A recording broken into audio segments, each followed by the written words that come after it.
বাবা কি হয়েছে বাবা? না তেমন কিছু না। মা, তুমি এই বুইড়া লোকটার জন্য আমাকে থাপ্পড় মারলে, আর তুমি ওনার পা ধরে কেন সালাম করলে? তুই চিনিস ওনাকে? কে উনি?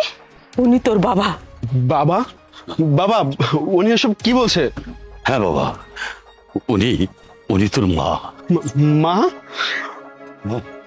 বাবা আচ্ছা, এখানে কি হচ্ছে আমাকে কি বলবে? কিছুক্ষণ আগে তুমি বললে যে ইনি আমার বাবা, আবার এই ছেলেটাও বলছে যে ইনি নাকি এনার ছেলে। এখানে কি হচ্ছে আমাকে বলো তো মা। বাবা তুমি তো আমাকে এতদিন বলে আসছো আমার মা নাকি আর পৃথিবীতে বেঁচে নেই, আমার মা নাকি মারা গেছে।